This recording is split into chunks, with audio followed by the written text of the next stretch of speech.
This is Prince George's County Executive Rashawn Baker, and you're listening to the Maryland Crabs Podcast. Live from a grungy kitchen table located in Annapolis, Maryland's scenic and historic capital, it's the Maryland Crabs Podcast. With each episode, your hosts, Tim Hamilton, John Frenay, and the occasional guest will dive in and pick apart the stuff that really matters most to you. We're too lazy to actually solve any of these problems, but we can definitely stir the pot. From schools, politics, parking in the fire lane, to those horrible people who drive BMWs. And here with this week's episode, live from the kitchen table, Tim Hamilton and John Frenay. Hey, welcome back. It is the Maryland Crabs, of course. It is hot. Yeah, damn it, it's hot. It is. We are in the middle of a heat wave, but of course it's Thursday at noon when this is dropping. Which is going to be hot. It is, all weekend. I know, it's going to be brutal. My favorite thing about Maryland is that summer seems to catch Marylanders by surprise every year. Like, they're always astonished that it gets hot in the summer. It happens. Hey, tonight I am going out on the Harbor Queen on a dog cruise. But it's hot. I know. Hot dog. and then on Sunday I'm going to go see Travis Pastrana and the Nitro Circus. Wait, what's the dog cruise? Dogs cruise on the Harbor Queen. It benefits the SPCA. Oh. Dogs go free. Well, I'd hope so. And it's a cool thing. They have no clue they're on a boat. No, but they have fun. They just sniff other dogs' butts and call it a night, you know. Oh, that does sound kind of fun, actually. A dog cruise. Wow, what an episode last week, huh? That was, I had someone who'd said, so another episode, huh? And I thought, this is actually, you're getting kind of different perspectives every time we talk to someone about, and we're talking about the opioid crisis. Yeah. And a lot of that has to do with the first time we had Wes Adams, and he gave some great insight into the legal side of it and what the county and the state are doing. And we got a couple people who are telling us kind of the human side of it that's really interesting. And it is, I think the word crisis gets thrown around so much that it starts to lose its meaning. So, and this is something that's genuinely a crisis. I think it's a crisis. I mean, I have gone through life not knowing, and I'm 55 years old, not knowing anybody that has died of an opioid overdose or of any kind of a drug overdose. Okay, now maybe they're calling me a little bit of a sheltered life or anything like that, but in the last year, I've had two friends that have both lost children to this. In a year. I've known a bunch of people who are middle class, great jobs, everything's fantastic, and they've had problems with it, after knee surgery. It's very easy to get hooked on this. It's very insidious, and that's why whenever I have a very addictive personality, so whenever I have anything like that, I don't take the pills. Oh, it scares the hell out of me. If I don't know what my body would do to it. But I'd received a phone call. Or not a phone call, an email on my super secret private email about that episode, and they said that we didn't take it far enough. And I said, well, we really try to keep to an hour for the most part. And this was a person that said, I would like to really know how her parents dealt with this. Yeah, that's interesting. And how did they discover it? How was it discovered that she got hooked? Not just, I got into high school and fell in with the wrong crowd, but how did her parents see it? How did her parents react? What steps did her parents take? I think it was a valid question. Good. Well, I think because every family is different when it comes to that respect. I mean, I've known a lot of people who have substance abuse problems, and it's mostly alcohol, and I've known a lot of people. And the signs of the abuse are pretty obvious. I mean, something's up. You don't know what it is exactly, but something's wrong. They're acting differently. There's just, especially if you know somebody. But if you're a parent, and I'm a relatively new parent. I have kids who are 12 and 13, and you just never, whatever age they're at, is the first time you've had kids that age. And I've had issues with the kids like anyone does, whether it be at school or something else, and that pit in your stomach that you can't describe to people who don't have kids, just of helplessness, or you want to fix it. But I can't imagine every time I looked at Jen, I was thinking about my daughter, just because she reminded me so much of her. And I'm thinking, what would you do? You would like to think you handle it with sort of aplomb and that you know what you're doing, but you don't know what you're doing. There's no parenting guidebook, but it's just very interesting to see. And I could tell when you were looking at her, it's all of a sudden like her face morphs into your daughter's face, and it's like, well, wait, And I think that especially powerful that you live in a relatively affluent lifestyle. When you look at the greater scope of things. And it is that, oh, no, it couldn't happen to me. But it was weird. So I met with someone today, and actually she's been sober for 17 years, and we were meeting about something totally different, and we got to talking about it because she'd heard the podcast. And she said something, she said, I saw your comment on Facebook, because, I don't comment on newspaper stories and anything anymore. But if a story comes up on Facebook, I am going to comment on it. And it was on, I think it might have been ABC News or something like that. It was a story about, and we talk about it in our podcast, the next podcast you're listening to right now. We talk about this chief of police in Ohio who's ordered his officers to stop carrying the Narcan. Stand down on the Narcan. On the Narcan. So people were commenting on the story, and this one woman wrote, she said something like to the point of, they're filthy addicts, let them go. Everyone jumped on her, obviously, and the woman I was meeting with today saw my comment because she also liked ABC News, so whatever I wrote. Right. And I just said, you're kind of a shitty person. That was it. And she came back at a bunch of the other people. She was very defensive, and she said, I've raised my kids right. They know the difference between right or wrong, so don't be upset with me because I've raised my kids, and this is something they're never going to struggle with. And everyone jumped on her going, you have no clue how it happens. And she was, first of all, she was just such a bitch. I didn't care. But her attitude really epitomized, I think, what people think is going, where they think it's not going to happen to my kids. And I thought that until I started talking about this with people. It's almost everything, though. You unless you're living a perfect life, which nobody is. Even if you are. Everybody makes a mistake at some point and slips, and that's all it takes. That's the thing that's really. But I think about the stupid stuff I did in college, and I had great parents. They taught me right from wrong. But I'm thinking about the stupid stuff that I did in college that that I could have gone one of two ways very easily, and I had all the advantages that a lot of the people who get hooked on this stuff don't. And I've known kids who have better lives than I do, comparably. Yeah. And they get hooked on it. It can be anybody, and there's the phone every time. Every time. You gotta come in and you're like incognito so nobody knows. Go back and listen to that episode. If you didn't hear it, go back and listen to it. It is Jen, who is a 20-year-old in recovery addict. Yeah, great outlook on life, great attitude. Really good. And also, if you missed it, I did a brief crab cake with Peter Rivera, who is the founder and the lead singer of Rare Earth back in the 70s. That's the song I know. Yep. Get Ready, Celebrate. That's right. A couple others. Which is now a Celebrex commercial. Yep. Well, hey, you get older. But it's really interesting guy, real fun. A little bit of 20-minute crab cake we did, and he's going to be playing at the Ram's Head on Sunday. If you're hearing this, it's going to be Sunday, and there are a couple tickets still available on that, which I'm going to hopefully go to see, and that'll be a lot of fun, man. It's hard not to dance and tap there. White guy. A lot of new listeners, a lot of new downloads. Yeah, it's been good. I looked at the numbers this week, and it was. And thank you everybody that's done that and gone into iTunes or Apple Podcasts and given us a rating and everything else. That's really good. All the ratings were really, really good. All 5-star except for the one that calls us unlistenable. But they haven't listened to us lately. No. They said we interrupt each other constantly. But anyhow, we don't do that. I don't. Fair. Get over it. We are going to talk a little bit later on to Chief Scott Baker, who is the new police chief for the city of Annapolis.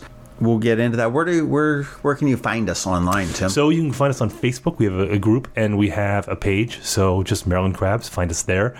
You can find us on Twitter at MD Crabs Podcast. You can find John at Annapolis. You can find me at Tim Hamilton 47. You can send us an email at info@themarylandcrabs.com. You can go to our webpage, themarylandcrabs.com. And of course, you can find us on Google Play. You can find us on Apple Podcast, where you can subscribe, which is great because you don't have to think about it.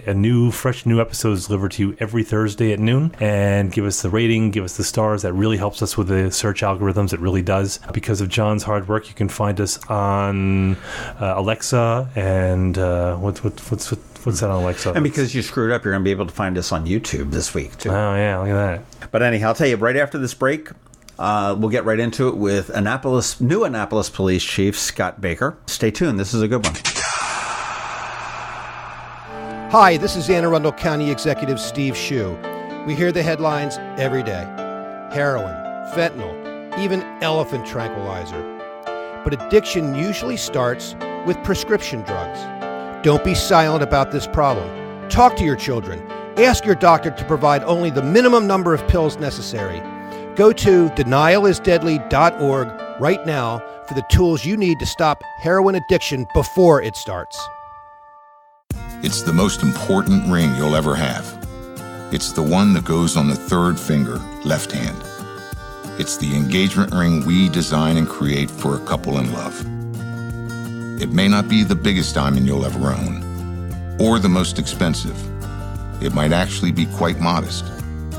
but there will never be a more important one. Look at what it's saying, and we'll say, forever. This is one of the delights that comes with doing what we do. Being part of all that here at Zachary's Jewelers. And with 6 designers on staff, there's nothing you can imagine that we cannot create. If you'd like to design your engagement ring with us, come to Zachary's. Zachary's. Online at zacharysjewelers.com. More than a jewelry store, a jeweler.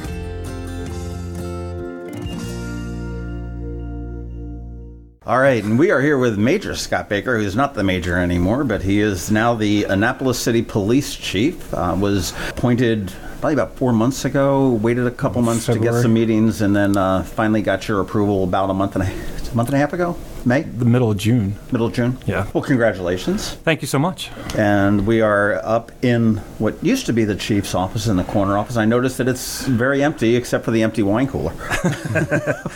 It is empty. I feel there's kind of a disconnect between the third floor and the operational floor, and I'd rather be on the operational floor for everybody.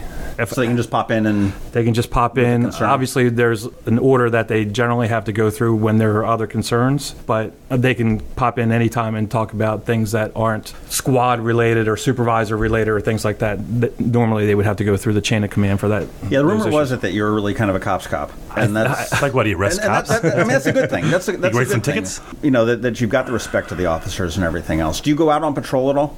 I do, and I did, and being in this position has kind of limited that ability. I do have a bike uniform. I was out riding the Segway a week ago. I ride a bike, I walk foot, so I like being out there because I know when I call out on foot, the officer's going to call out on foot and meet me there, and we're going to walk the neighborhood and talk to people. Right, okay, because I know Chief Davis, when he was with Anne Arundel County, did that initially. I mean, he was out, I remember the story where he pulled over somebody that was doing drugs or something like that, his first bust or something like that. But which is also good because I think that keeps. I have to imagine that keeps you grounded. It does, and I won't ask my officers to do anything that I won't do. So if I'm out there doing it, they understand that there's a need for them to do it as well. Another obvious difference from, I'm going to say, the prior police chief. I don't mean to throw Chief Pristoop under the bus or anything like that, but blue blouse, blue shirt. It's slimming. You know, I had a friend of mine that was chief of police in Montgomery Township, Pennsylvania, and he also wore the dark colors as opposed to the white. So recently I got into the mindset there was separation between command staff and the officers. The command staff wore white shirts, officers wore blue shirts. I think like the Enterprise. I think uniform is uniform. You look at the state police, you look at other police agencies, they wear the same thing top to bottom, and I thought that's where we should be. And it's just the difference of the accoutrements that go on to it. Correct. My friend up in Pennsylvania had a different aspect. He said, when people go to shoot cops, they go for the white shirt. Right. So I'll go for He said, I'll go for the dark shirt any day of the week. But so how's it been with, I mean, you're almost an institution here. You've been here you came here with Chief Michael Pristoop back in 2008? Yes. And prior to that, you came from Baltimore, and did you work with Chief Pristoop in Baltimore? Actually, the only relationship that we had in Baltimore was I was a shift lieutenant in homicide, and he was the Northern District commander. So prior to each ComStat, I would go to the Northern District and brief him on the homicides in his district and talk about where we were in the investigations. So you knew of each other? We knew of each other. We developed a relationship, a professional relationship during those encounters, and he was looking for a job, I was looking for a job. Leaving Baltimore, I had applied somewhere, and then he reached out to me and asked me if I wanted to go. We actually went to Department of General Services first. Okay. For 5 months, 3 months, and then he made his way over here. This is having a twofer. Yes. Come on now. So why'd you leave Baltimore? Was it just, had you put in your time? It was that time, almost 21 years, kind of burned out, not really seeing, a bright future there, and the opportunity to go to be a commander, to work my way further up the ladder seemed a good possibility with Chief Pristoop. So what are the differences between what you, in philosophy, that you and Chief Pristoop might have had? I think, last time we were here, we were talking about community policing, we were talking about the banning list in HACA, and these are all controversial concepts, outside of the police department as well. But, I think we talked before that they're has not really been a crime increase. I mean, we've had some spikes here and there only because statistically in a town this size, one murder can throw your statistics off completely. That's a 200% increase over this time last year, for example. Right. But the perception is, and it's at the top of everyone's list, is that crime's a problem, crime's an issue. And you can show all the statistics you want and everything, Absolutely. But people still won't believe it because they say, well, if there's not a crime problem in this town, how come my car got broken into? So I think the biggest difference is I'm not a statistics guy. Statistics don't tell you how people feel. So I want to deal with perceptions as opposed to, yeah, the numbers are down, we're looking good. But if you're not, just like you said, if you're not feeling good and you think that crime is an issue, how do we address that? And people get angry if you tell them that their perception is not the reality. Exactly.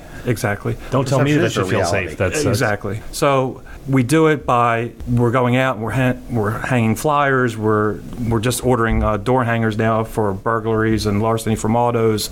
We're trying to reach out to the community through Nextdoor, which actually started under Chief Pristoop but has been expanded. We're walking. It's a mandatory 45 minutes afoot. We call them frequent checks. So in certain neighborhoods, we know that they have to at least drive through, make an appearance, observe what's going on, and if they need additional resources, call in additional resources. If not, let's go on to the next community, answer the next call, interact with the next citizen. So what about HACA? Because that continues to be an issue. I mean, I think there hasn't been any major incidents in the last few months, I think. No, we've always said that, that most, not all, but most of the violent crime has some sort of a tie-in in or around HACA. I mean, if it may be something up on Upper Forest Drive or something like that maybe Correct. Somebody was going into Correct. to buy drugs or something along those lines, or it happened in the community itself. So it's been a point of contention with the mayor, with the police department, with HACA, when at some point a business has to take control of what's going on in their business. Now, you can argue HACA's not a business, but it's not a municipality. Right. So I look at it as a business, and they have to do more. And so what I've asked the new director is, your staff is going home at 4:30 Monday through Friday, but yet all of these incidents are occurring at night. You have big parties. You've got the cover of darkness, too. You have the cover of darkness, but no one is there to enforce HACA's rules. If you enforce HACA's rules, then maybe you start to see the lessening of crime and incidents in their neighborhood. It goes to the heart of the broken windows theory. Small things, broken windows, trash, loitering, lead to bigger problems. Giuliani subscribed to that exactly back in the late 90s, and like him or not, my brother lives in New York, and he said, look, like the guy or not, you could go walk around at night, or you could go through a green light as soon as it turned green because there's no one blocking the box. So, right.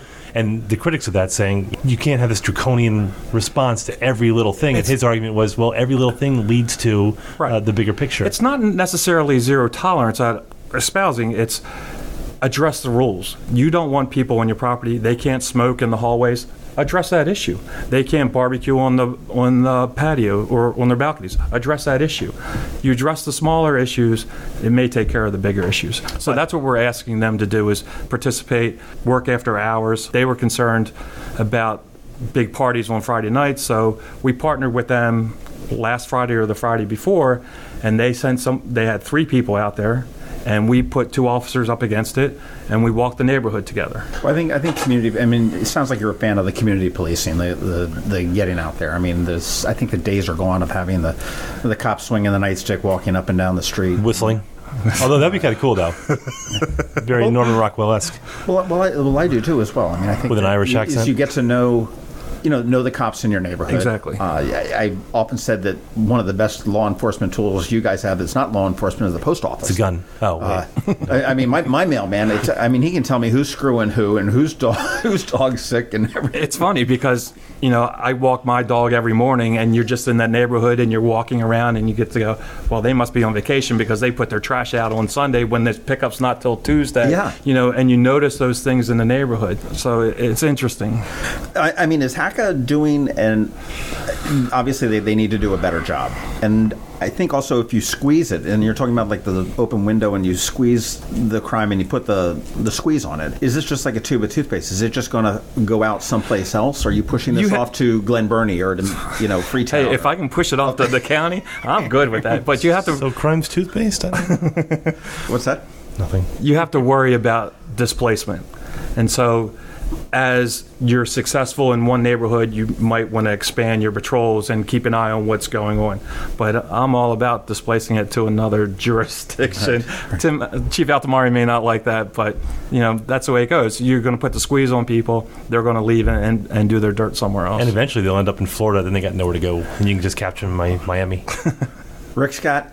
Couldn't happen to a nicer guy. Okay. Let it go. Now, what about the banning list? Because that's obviously controversial. I know the ACLU was not happy with the banning list. A lot of the activists in town thought that put an undue pressure on families in a community where family is particularly important, because that's been blamed for a lot of the crime. Personally, I'm a fan of it just because you know what the issues are, you know the people causing the problems, and it's a Principal Joe Clark sort of thing. Well, there were lean on me.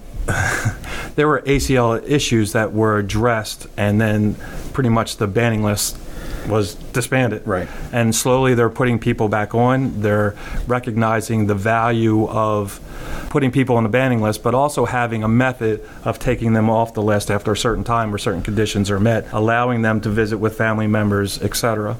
I just had a meeting with the director of GOCAP yesterday, and we talked about the housing problem, and along with... The director of who? GOCAP, the Governor's Office on Crime Control and Prevention.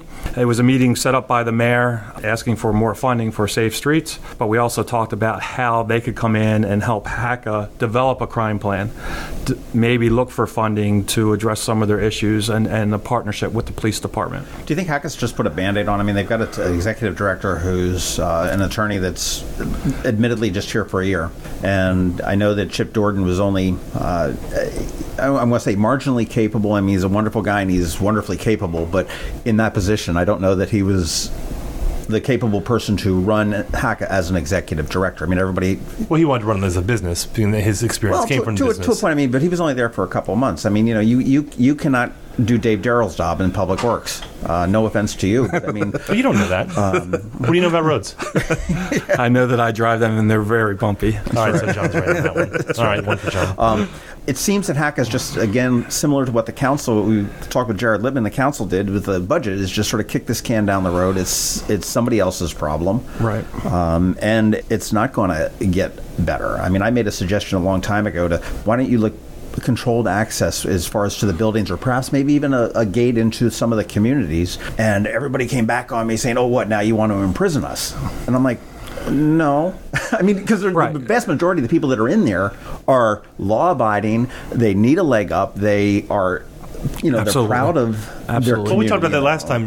The police can't win for losing on this one, is that if you're not in the community, you're neglecting the community, and if you show up in the community, you're over-policing. You're militarizing. Yeah, and I get that. And I don't think you'd ever see that in any of the upscale communities, because traditionally they don't feel victimized by the police, or there's not that sense that they are being watched rather than watched over. Right. But I mean, you will get that in public housing to an extent. So I mean, I don't think you can win no matter what you do. I think you can win. I think that. Okay, never mind then. I think you can, and that's through outreach and understanding and mutual trust and all those community policing terms that really have, I think, a real effect on the community. Now, we're trying to change 30 years of policing, of zero tolerance, let's lock everybody up and crime will go down. There's got to be a happy median somewhere, and hopefully this community policing, the idea of interaction, will build the respect and trust. And I agree with you, 99.9% of the people that live in public housing want to live peacefully, come and go as they want, not interference from the drug dealers, the shootings, the discharging calls, etc. It's that 2%, 0.1%, whatever that number is, that are messing it up for everybody. Exactly. Any thoughts too? I know way back when in 96, 7, 8, at one point there was a a substation or a satellite station in Robinwood. Is there any thought about doing that in any public housing? Is that even a good idea? It has been discussed in the past, and so if you put a substation in, the idea is that the officer will sit in the substation and people can come in and talk to the officer, give the officer information, and the officer can take reports. I've seen a flaw in that right off the bat. The officer in the substation, or is it that part, or is that people in public housing feel comfortable enough to walk in and talk to an officer in an office? So that's where there's two problems. One, I don't want officers in the building. I want officers on the street interacting with the public and engaging the public. Just sitting in an office and waiting, twiddling their thumbs, waiting for somebody to come in is not a good use of resources. Sure. What's our situation on gangs in Annapolis? But we've had, there's been a lot of reports of tagging on different buildings and, post office boxes and whatnot. I know there was street rumors that MS-13 was hanging around. Then you had the one stabbing slaying with the machete over there by Quiet Waters where you guys fought with Anne Arundel on who's. I think at that time, Pristoop was going, "Oh, please don't die, and please don't die." And if he does, Tim, can you please take it? Right, well, Jesus Christ. That's cop humor. Yeah. I just moved away from John a little bit here. Well, I was in the fire department up in Pennsylvania, volunteered for a while, and the battle's over. If it was just a routine accident that was going to take up time, it was like, yeah, no, it's yours. Right. But if it was a big fire and it was going to be like on the front page of the newspaper, no, that's ours, get out. We're in charge. So I think MS-13 that's an issue, and it has been an issue in Northern Virginia, and then in Montgomery County, like up in Darnestown and Gaithersburg and what have you. But I know that it's been moving. It's a lot of the kids of the people who work here. So I think that's a problem, is that they're importing the problem wherever they go. Not that they bring it, but just the MS-13 that's a cultural and a ethnic issue. But this is one of those things where I think it's rumored, and people might see the tags or the graffiti, but I don't know if there's any actual. I've gotten a number of calls about an MS-13 presence down by Quiet Waters Park, and is it safe to go in the park? And yes, it's safe to go in the park. We haven't seen any violence. So let me step back a little bit. I can basically say that we don't have Bloods and Crips in Annapolis. We have kind of neighborhood sets, and you might have people in Clay Street, you might have people in Robinwood or Copeland or wherever. And that was the issue that was spilling over with the high school. Correct. Mm-hmm. It's more of a neighborhood kind of issue as opposed to gang sets. We do have a large Hispanic population, and part of that Hispanic population are gang members that have immigrated from El Salvador. So it's mainly an El Salvadorian gang. Mm-hmm. And so they immigrate. They're here in Annapolis. We don't know how large. We used to have a gang called Brown Pride that we worked with immigration, and we did a lot of intel and arresting and deportations and some arrests for gang activity, not just because of being in the country illegally. Let me put that out there. So that was pretty much dismantled, and now what we're seeing is MS-13 that we're working on now. Well, it also depends on what you consider part of the gang proper. I mean, we see that with ISIS, where someone will do something and they claim allegiance to ISIS, and they had no connection with ISIS. They just claim to be part of that. So is this MS-13, which, from what I understand, formed in prisons in El Salvador? Correct. So when they get deported from L.A., they'd be in the prisons, and they come back out, and they form the gang sets in L.A. all of a sudden. So is this really MS-13, or is it just kids who are the children of the immigrants who form the sets here? So which doesn't make them any less of a problem, right? But they have an organization, or is this just a clowns by the woods sort of thing where people are panicked by something that doesn't really exist? I think it's a little more serious than clowns by the woods. Well, we don't know. Clowns can be pretty serious. Let's not discount that. If I see a clown by the woods at night, I'm going to be a little freaked out. Okay. Understand. What the hell's a clown doing there at night? No balloons, no circus. It's a little more serious than that. We don't know to how big it is or what extent they're operating, but we know that there's some criminal activity involved. The Hispanic community is reluctant to report to incidents to the police just because of fear of deportation and things of that nature. So you guys have done so much good stuff, and you guys are part of the Safe Stations program that the county had instituted to deal with the opioid crisis. Correct. And in a nutshell, that is, you can go into any Annapolis City Police Department, only one station, any Annapolis City Fire Station. Well, though, if you had competition, it would really kind of raise the bar, right? That's right. I'm not saying you need it. But I'm just saying and get the help that you want without fear of getting arrested. Criminal charges, correct. A drug user, you've got drugs on you. Correct. I mean, you've obviously got to surrender your drugs if you've got them. Mm-hmm. Also, along that line, you guys have drop boxes. Yes. Are they in the fire departments too, or just the police station? Just the police station. Okay. And I have used that here. I know when I had my knee surgery, got rid of all the whatever it was they prescribed to me. I said, I just don't want it in my house. Right. And you also were one of the first, I believe, maybe in the state of Maryland, to do the safe transactions things where you could go do the Craigslist transactions, which was a huge thing probably 5 years ago. I mean, well, meet me up outside the railroad tracks in Glen Burnie and I'll sell you this new car. And well, we had issues here in Annapolis at Clock Tower where an individual was robbed during a Craigslist transaction. So we thought it was important to provide people a place where they could come in and make those transactions in a safe manner. So somebody is doing a transaction on, whether it be eBay, perhaps in person, or Craigslist is, I guess, the biggest one. Correct. I guess excepting prostitution, those transactions you got to take someplace else. But come out into the parking lot or the lobby. Or the lobby. So we've identified a space in the parking lot. It's bright green. You can't miss it. First space as you come in on your left. And it's monitored by a camera. It's not being watched at every moment, but it's in camera view. So the transaction's being recorded for everybody's safety. If that doesn't feel comfortable, you can come into the lobby, do the transaction in the lobby. If the item that you're buying or selling has a serial number, we'll be more than happy to run that through NCIC and see whether or not it's stolen prior to you buying it. Okay, great. So you guys, so NCIC records all the serial numbers of stolen phones and computers and everything else. If that serial number is known, it can be entered and stuff like that. Correct. I guess the reporting entity put it in there. So yes, which is a really good thing. I mean, I think you've reached out with the community policing and everything else there as well. Right now, we're running probably over 30 outreach programs. Which I had lunch with somebody yesterday, and I said, "Do you know that we do 30 outreach programs?" No. Do you know that we're on Facebook? No. Do you know that we have a police app? No. Do you know that we have a daily report? Really? How long have you guys been doing that? And then your wife just said, "Can you just shut up and we'll finish our lunch?" Well, what are some of the lesser known, unknown outreach programs that you've got? I mean, we've talked about safe stations. We've talked about safe transactions, community policing. I know it's Citizens Academy. We do bi-monthly neighborhood watch meeting, kids camps. The list goes on and on and on.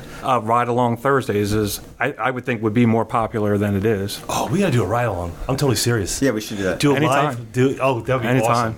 Might come Gets up me out of the house. Like Cops Live or yeah. Can I have a gun?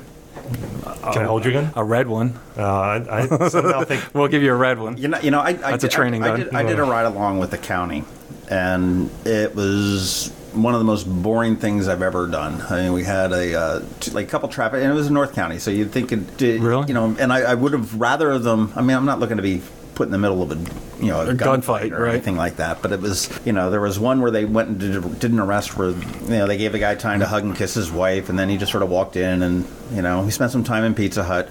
I had a friend who worked on Cops. He worked in TV, and he said for the half-hour long show, he goes, it is like weeks of nothing. Right. He said you're seeing all the best parts of it. Exactly. He goes, we'd go nights at a time where it was just, there's a dog barking, we got to go check on that. Right. Well, right. Which is good. I mean, what I would have liked to have seen was just, even if the stress level of the cop had gone just up a little bit. Okay, well, this is something unusual. It's probably going to be fine, but it's and it just wasn't. It was it's like Ghost Hunter. I know it's I was amazed at how much information you do know before you stop a car. Right. You've got a picture. You've got are you supposed to be here and everything else, Right. which Suspended license, etc. Stop downtown on a Saturday or Friday night at 2 o'clock in the morning. You'll see action down there. Yeah. The stress level goes up. I know one particular bar that you just go to automatically, and it's going to be a problem. That is true. I remember the incident you guys had a couple years ago, and I don't know whether it was when you guys were here with the, I think it was the Air Force wrestler. It was on Halloween. I vaguely remember And that. there was a disruption, and one of the bike officers came down, and he looked like everybody else that was dressed as a cop on Halloween. Oh, no. And decided to try to break it up. And one You're of the not guys a was cop. involved You're was not an a Air cop. Force Right. wrestler who apparently was like the number 4 in the country. Right. I do remember that. Took care of it. Right. I'm sure he got a... We had a Right. cop show up to our bachelor party once because we were making too much noise, but it turned out to be something different altogether. Not Danny So, DeVito from you're out- Friends. Do you remember that one? Yeah. But how is the... It was Officer Candy. Yeah. How, Amy's just giving me a how look. is the, Nice. the relationship between the council, mayor, we'll say the administrative end of the city, and the police department? I mean, are they responsive to your needs, do you find, as a whole? I think so. Especially the mayor gave us an additional $1.25 million at the beginning of the year to hire 10 additional You know it's an officers. election year, right? Yes, I do. But so that actually brought us up to the numbers that we were supposed to be at under the adequate public facilities law. So that gave us 124. He's been very responsive, very interested in what's going on. Of course, you have the public safety committee that's always interested in what's going on. So, yeah. Well, with the additional 1.25, and that was like a one-time injection. No, it's continued.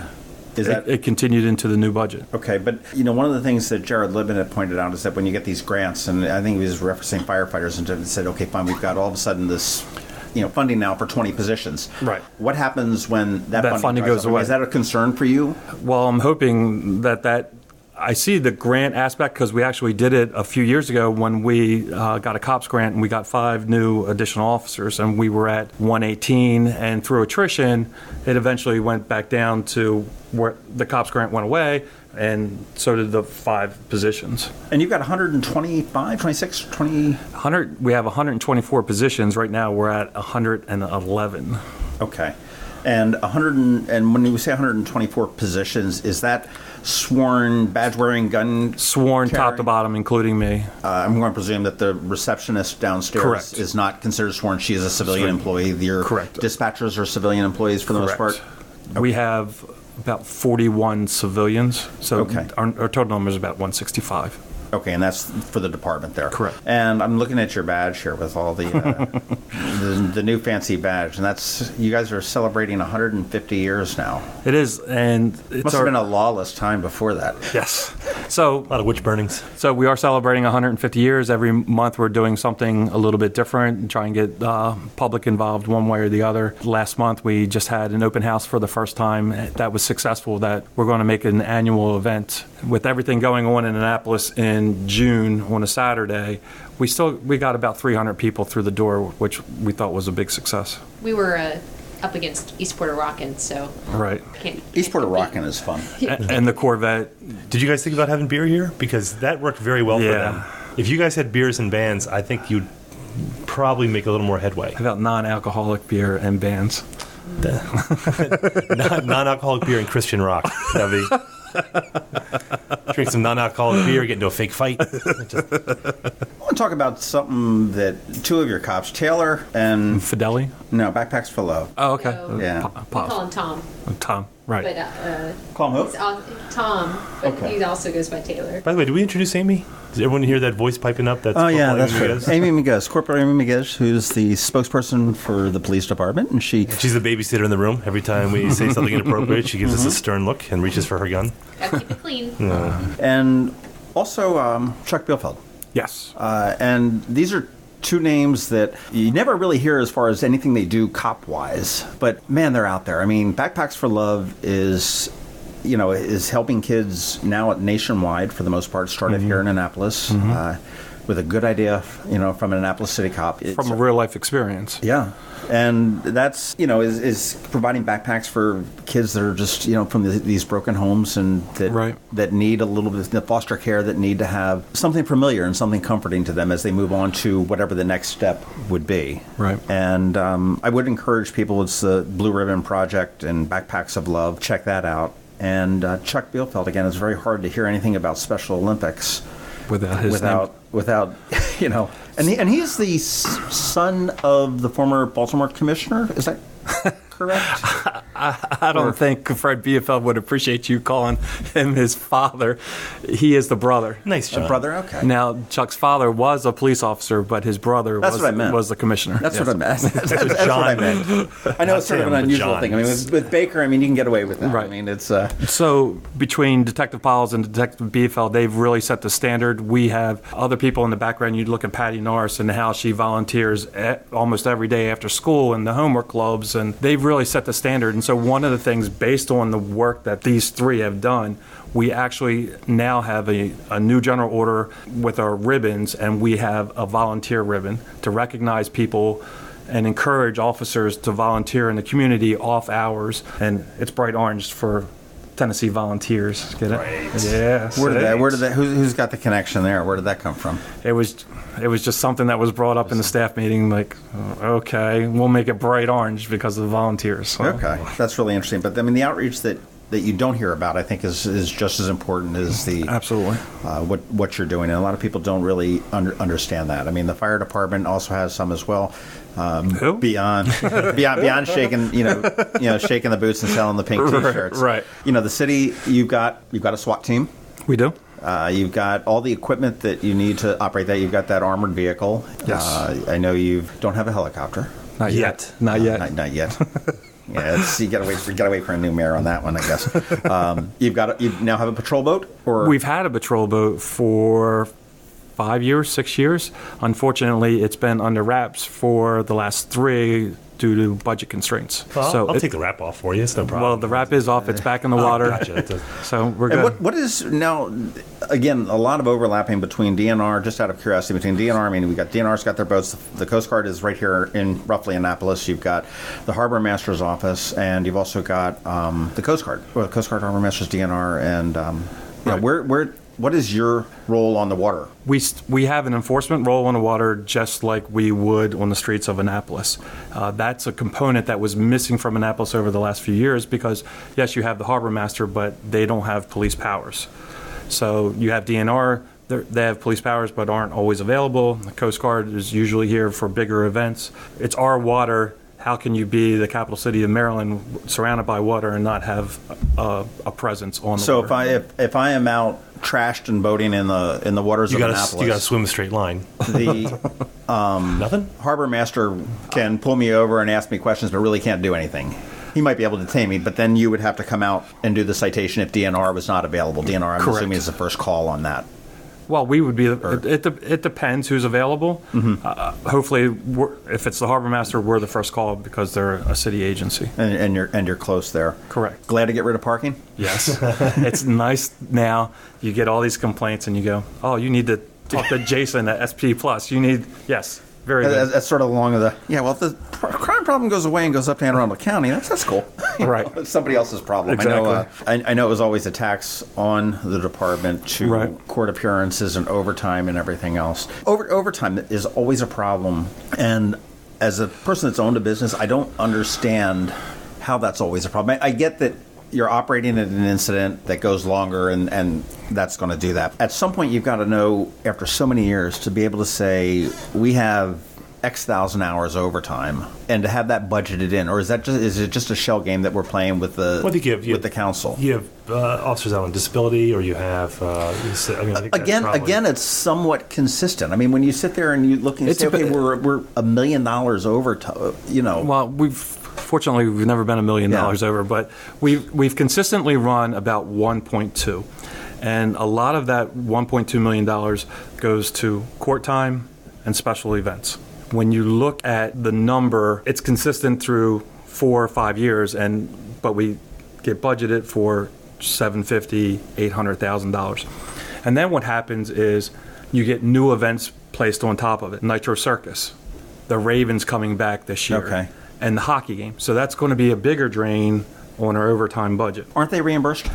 They are reimbursed in the past, and let's say a Navy football game, that money goes back into the general fund and not back to the police department. So what happens is when we go over, they pull that money out of the general fund and pay for the overages and the overtime. Yeah, there's some funny stuff going on in there. Yeah, Navy gave us $100,000. Okay, we'll give it to you. Right. So the new idea with Nitro Circus and the Ravens and hockey is that money is going to go into a revolving account that we can start drawing out of to pay for other events that come up. All right, so that is being addressed. How bad is the opioid problem here in Annapolis City? I know that the last time when we talked to former Chief Pristoop, he had said that Anne Arundel County, which would include the city, was the third most deadly overdosed type entity in the state of Maryland, behind Baltimore County and Baltimore City, I believe. Right. The numbers are high, and maybe Amy, I don't know if, sorry, I don't have the numbers in front of me. She's here. She's got all those papers in front of her. Right. I actually don't have the current overdose numbers just for Annapolis, but Amy. This year we have not had the same amount of fatal overdoses so far as we had last year. Now, Annapolis is small, so it's hard to judge our numbers. When you look at county as a whole, they were seeing a much bigger increase in their overdoses in general. And again, even though the number of overdoses has increased this year, that fatal number was decreasing, and that's probably due to the prevalence of naloxone. Both the officers, we've been carrying it for quite a while, county's carrying it, and now citizens are getting trained through the Department of Health to administer it as well. So I think that's why we're seeing the decline in fatal overdoses, and hopefully we'll see a start in a decline of the non-fatal. Did you guys see that police chief in Ohio who said that they're not going to carry the Narcan? I don't know how that happens. That's crazy. That's in case you haven't heard, there's a police chief or maybe sheriff. I don't know. I think it's a chief, and he said that it's that he doesn't want to respond to the overdoses because people make personal life choices, and he's not going to waste resources. And some have, and I guess the excuse or the reason that he cited is that he said that oftentimes when people are brought to with a Narcan, that they are combative. They're combative. I don't know if that's true or not, but that's the reason that he's using. So they're not going to. He said, "We will not do this." There's nobody that comes out of an unconscious state that's not swinging. I wake up my wife. She does that. Yeah, it's not that bad. It does happen. I mean, you're going from an unconscious state, a stupor, to what the hell? you're wide awake and you don't know what's going on, and so the expectation is that there's going to be swinging and flailing. Sure, it's fight or flight. But I think it was a political statement on his part in Ohio, which is, from what I understand, was particularly hard hit by the opioid crisis. So that's, but politically, I think that's a fairly popular move there, maybe. But I mean, that was the reason he used. Well, what do we need to do to get a better control? I mean, we've made some solid steps, both on from the state level, the county level, the city level. We've prescriptionized, and that's not even a word, but Narcan. I can go into CVS and I can buy a dose of Narcan, which is not the cheapest thing to buy. Correct. As a citizen, but or as a good Samaritan, which we are protected. But obviously that's going to help. The safe stations is going to help. Education, and just keep pounding. We last week we spoke with Jen, who is not on heroin, but as an addict at age 13, has been clean since 17, and she's 20. And it is just a powerful story that she had. I mean, what is there a single thing that we can do that can affect, not cure it, but to, really how are you going to solve this, Steve? Exactly. Help along. Here's my one idea. You got a raise. You got the corner office. Okay, you haven't had any murders under your watch. I mean, we need something. Stop. Everybody keeps saying that. Just stop. There is no one single answer. I wish there was, because then we wouldn't be dealing with this. We are part of a bigger group with the county. The state has declared a state of emergency. We're working with the county, the police department, the health department. Everybody is meeting, and there are different levels there's executives and then operational. There's no simple answer, and we're still trying to find that. You're not going to take the drugs off the street totally. You're not going to arrest your way out of it. It's going to be a treatment process and an education process. I think is the only way it's going to work. Have you tried hugs? Do you think it's going to get worse before it gets better? The way things are going, I think it's going to get worse. There's got to be a rock bottom, kind of like an addict goes through before recovery. Well, that's pretty much what it is. I think Maryland and Anne Arundel County have handled this extremely well, all things considered. I mean, I've looked at the way that other states have handled their overdoses are up, their deaths are down, which is... The county has been recognized by the state for being way ahead of everybody else in the response to the crisis. No, they're way ahead of everybody else as far as deaths and overdoses, too. So, I mean, they almost have to be. But, I mean, it's a really wicked kind of a drug to deal with because it's not easy to shake. I mean, I had a friend of mine whose son passed away, and it was because he was actually joined the Marines, got clean, was being tested all the time and whatnot, came back on leave after 3 years and relapsed and had a fatal overdose. We all know somebody. My brother-in-law was an addict, and actually he was in rehab, a great place in Brewster, New York, where he spent 4 or 5 years, and has been clean ever since. But we all know somebody. Right. But even when you're clean, it's just the razor's edge because anything could push you over. Correct. I mean, I quit smoking 10 years ago. It's not nearly as bad, and I could get a hangnail and I'm back. Where are you from originally? Baltimore City. Okay. There's the accent. All right, Chief. Well, I think we've taken up a ton of your time, which was mission accomplished, right? And thank you very much. And I appreciate the conversation. Yeah, and anything that we can do, whether it be through here or through Ion Annapolis or whatnot, I mean, we're always here, and for the most part, tend to be on your guys' side.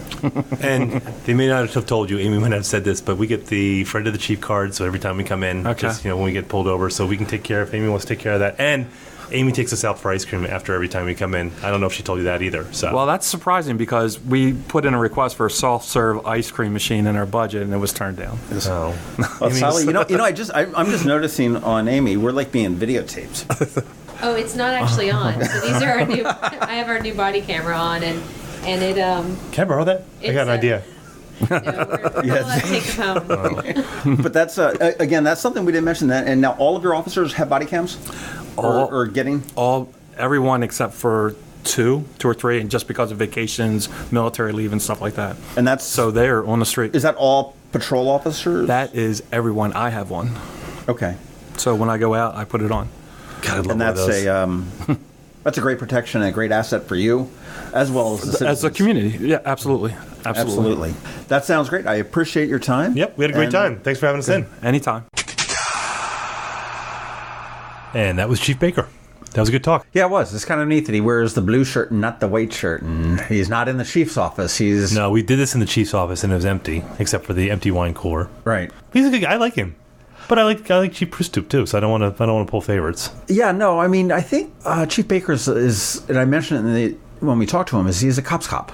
Yeah, and he does have a lot more respect, from what I've heard from officers on the street, than somebody that just sits up in the in the corner office. Well, I think when you get into any of these positions, like police chief, fire chief, whenever you're leading a group of people like this, is that you are I don't say politician, that's the wrong word, and a bureaucrat's the wrong word, but it is a political position that you have to be able to secure the funding, so you have to have the relationships with the mayor's office. You're appointed, but you've got to tread very carefully, because you can go at a heartbeat's notice, as Chief Pristoop figured out.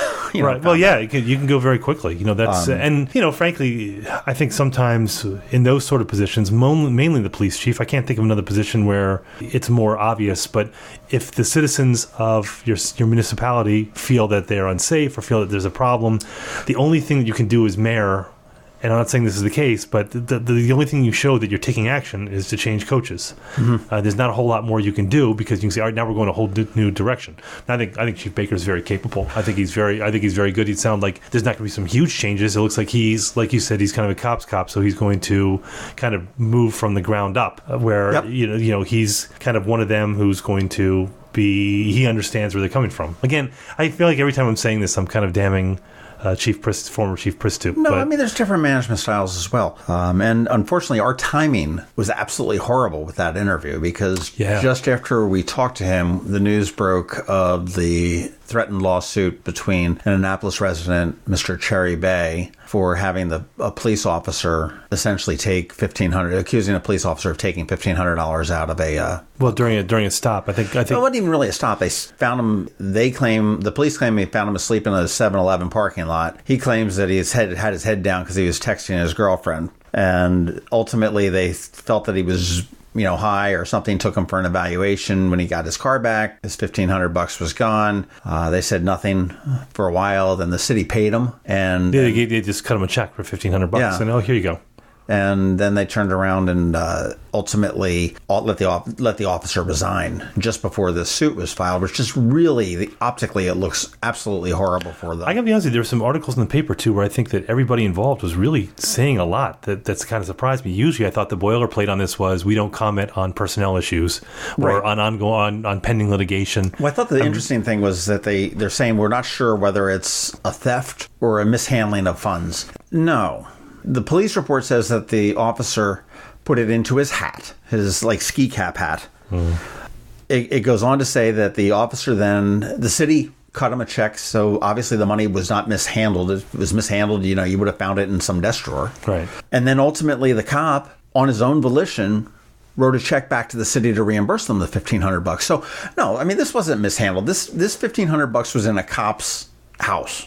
Well, and I think this reminded me, someone said this on a comment. It's someone that I hate, one of the commenters I despise most in the Capitol. But he had a good point. He said that this was similar to an episode that happened a few years ago in City Hall where someone was embezzling money, and it was and that person was allowed to return some of the money and finish out, get the pension, and move on. Exactly, which to me, I guess, I don't know. I mean, I've never worked in the public arena. I've always worked for private industry, and I guess maybe, I don't know if it's fair or not to compare that. I just always said that a lot of things that really go in private industry, you'd be canned right off the bat, and you would have charges pending. And I'm not saying in these cases it's warranted, because we don't have the details. You don't know. Right. So, but like you said, optically it looks bad. Well, he's also got a little bit of a problem on his hands. I mean, this is his first real challenge, and then they came out proactively shortly after that. Yeah, you come in as chief and all like, oh, geez, really? Yeah.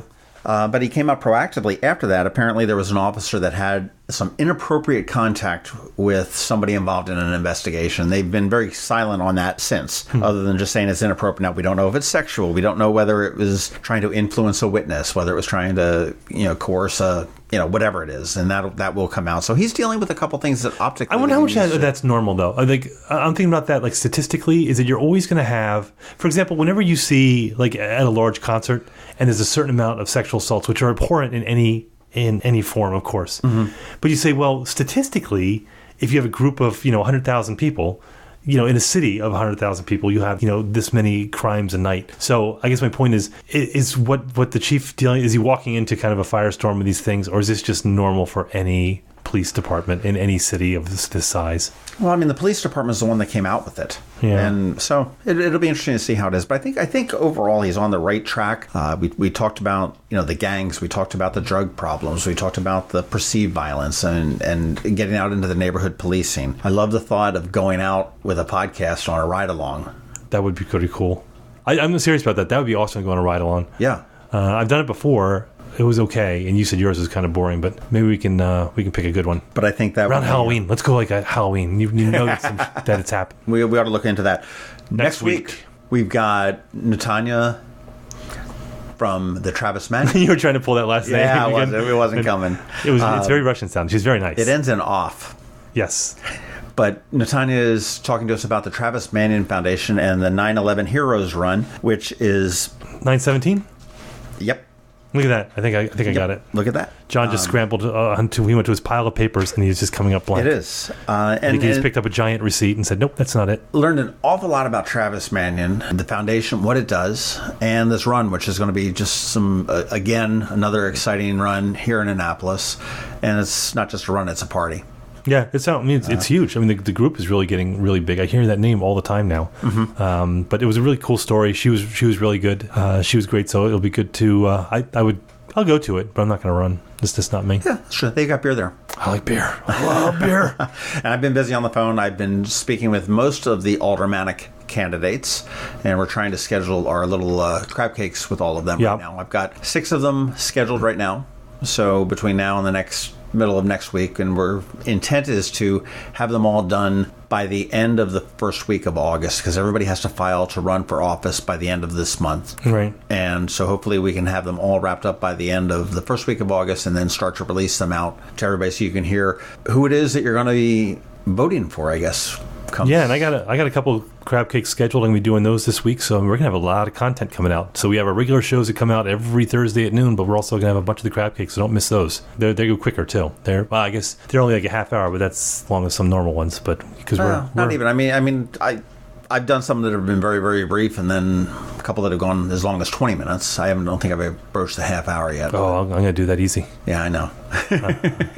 You just like hearing yourself talk. No, I don't. I don't like short podcasts because I listen to the podcast in the shower. And just because that's what you like. Yeah, so no one else cares. Everybody's got to be. But the thing is that if I shave in the shower because I got this great shaving mirror from Bed Bath & Beyond, but I'm a very careful shaver, so I shave in the shower. So if I listen to a podcast between shampoo, soap, and shaving, and that's all, but all those things, I need at least a good 25-minute podcast to heat up the water, get in, do all that stuff, towel off, brush my teeth. You are such a girl. So 25 minutes is what I need. 25 minutes to get ready. Come on, I need. Well, when I'm shaving, I'm a very careful shaver. I need 6 minutes. Yeah, but you shave with a teaspoon. That's fine. Okay, let's end this one. Did you know what Scott Schaefer said that? So there was someone posted on Facebook about listening to your podcast at like double speed. That's the way to do it. Right. And Scott Schaefer said, he goes, it's like listening to the Chipmunks Christmas if the Chipmunks, except it's 20 minutes of the Chipmunks insulting Sean. I don't know that I saw that. We got to talk to Scott Schaefer. Got to find out what's up with him because rumor has it that he's running for county council against Scott McMullen. Well, that's a rumor you're starting. Actually, they got Mike Christman, who's also running for that. So there could be a Republican, could be challenges but that's in 2018. But Scott's an interesting guy. We got to talk to him. But so let's end this one. And you, like Tim mentioned earlier, you can find us at themarylandcrabs.com and you can get all of our episodes there. Follow us on Twitter at MD Crabs Podcast. You can Facebook. We've got the Maryland Crabs. Info at the Maryland Crabs will get you an email to us. If you want to follow me, it's I on Annapolis on Twitter, and Tim is Tim Hamilton 47 on Twitter. And if you want to give Tim a call, his phone number is area code 410. No. If I don't answer for my mom, I'm not going to answer for random people. But that's it, and we will see you next week. Later. This has been the Maryland Crabs Podcast with Tim Hamilton and John Fernay. Sure to follow them in all the regular places, Facebook, Twitter, YouTube, and online at themarylandcrabs.com. Take a moment to rate us on iTunes. Now, get the hell out of my kitchen. Seriously, go! You're still here? It's over. Go home.